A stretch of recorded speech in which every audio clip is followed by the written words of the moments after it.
Can a company making this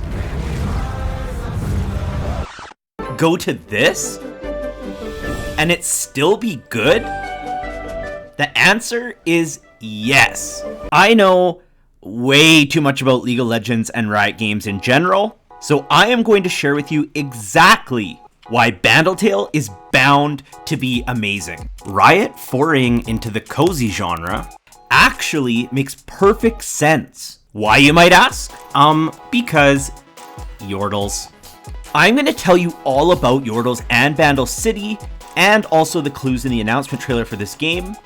But first, let's talk about the makers of this game. This is a collaboration between Riot and Lazy Bear Games, and for those of you who are not familiar with them, I'm going to show you exactly why they will undoubtedly succeed in this genre. If you already know all about Riot and or Lazy Bear Games, you can skip ahead to 405 to get right into the details about the game. Also, if you are new here, make sure to hit the subscribe button. Let's start with Riot. The company was founded in the early 2000s, and in October of 2009, they launched a MOBA game that would change gaming, esports, but most importantly, my life forever. What made this game so special, in my opinion, is that they immediately started building lore around the world, Runeterra, that the game was set in. They added new characters called champions frequently until the roster eventually climbed over 160 playable characters. There is so much more to say about this company and honestly this game, but I want to keep the information as relevant to Bandle Tale as possible. So let's get to the cozy stuff. Of these 160 champions that I mentioned, 15 of them are cute and cuddly and sometimes moody creatures called Yordles, hailing from Bandle City. They have always added a unique charm to the game,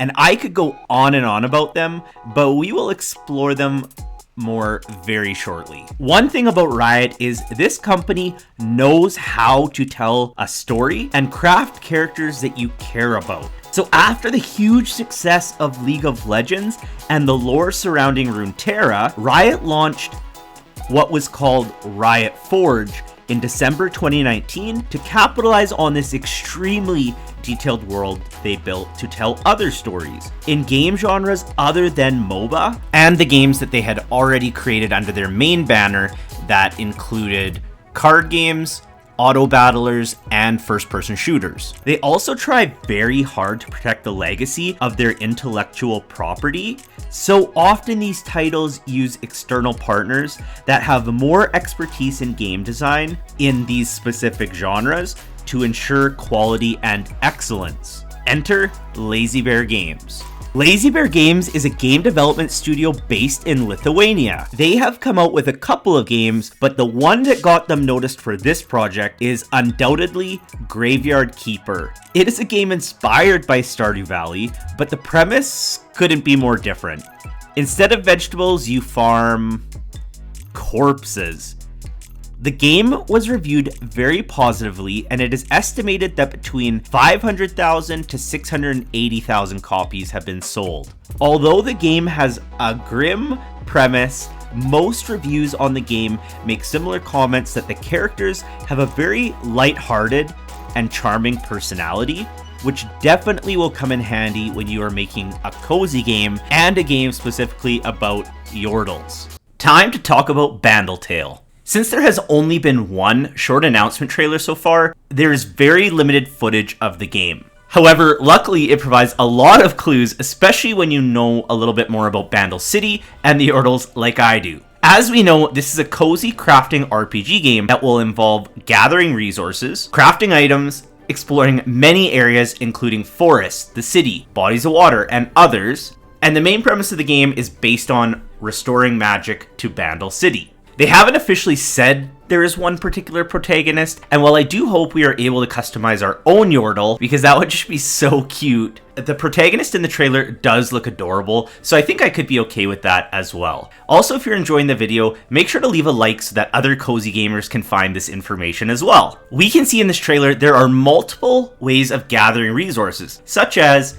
cutting plants, fishing, foraging, and likely way more that we haven't even seen yet. It appears that you can craft both useful items and buildings as well as interior decor. One thing I really noticed in this trailer is that you can craft gems or tokens to power up buildings or seemingly activate some sort of effect, which I think will play an interesting part in the game. There are also tokens around the map that indicate that an action can be taken, such as repairing a bridge or foraging from a plant. The cat caravan is probably my favorite thing from the trailer because it is either going to be something you can use to get around, or perhaps it's a merchant cart of some sorts. For the actual crafting, we can see that there are things to craft such as rope, butterfly knots, leaf plates, and firefly traps.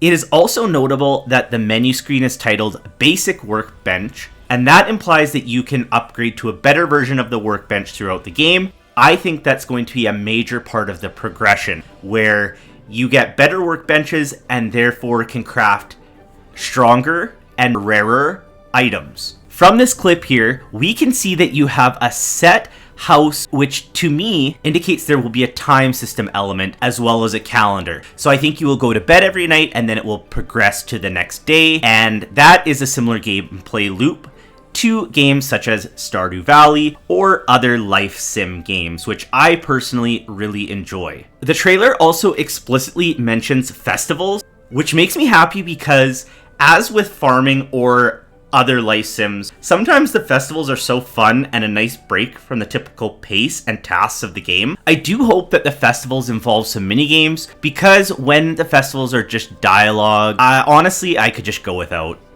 There is notably no combat shown in the game. I'm not sure if this is because they wanted to make the game as cozy and laid back as possible, especially since most of Riot's other games center so heavily around combat, or if they just aren't showing it in the trailer. I hope there is some sort of combat, but if there isn't, as long as we get an enjoyable gameplay loop that remains interesting and fresh and so much else to do, then I think I'm okay without it. There's also a random talking sock that has nothing to do with League of Legends, but they seem kind of sassy, so I'm here for it.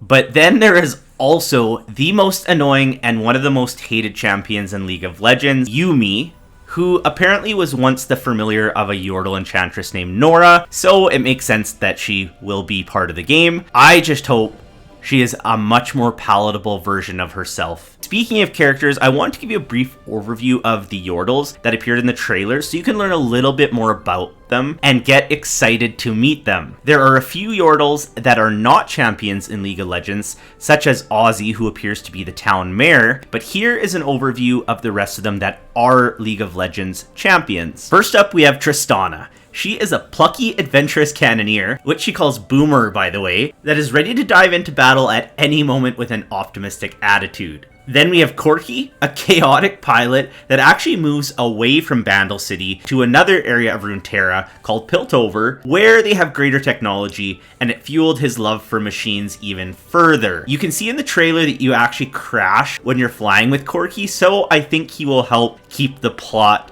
moving forward. Then we also have Lulu, along with her companion Pix. Lulu is a whimsical sorceress that loves sparkles, cupcakes, and being unknowingly strong and useful in combat. Teemo. So before Yuumi came along, that cat I mentioned, Teemo was one of the most hated League of Legends champions, mostly because he plants toxic mushrooms that disappear until you step on them. But other than that, he is a happy-go-lucky scout that explores the land and is certain to aid your character navigating through the map. Viger is a cute little Yordle that actually thinks he is an evil genius and tries to cutely dominate the world.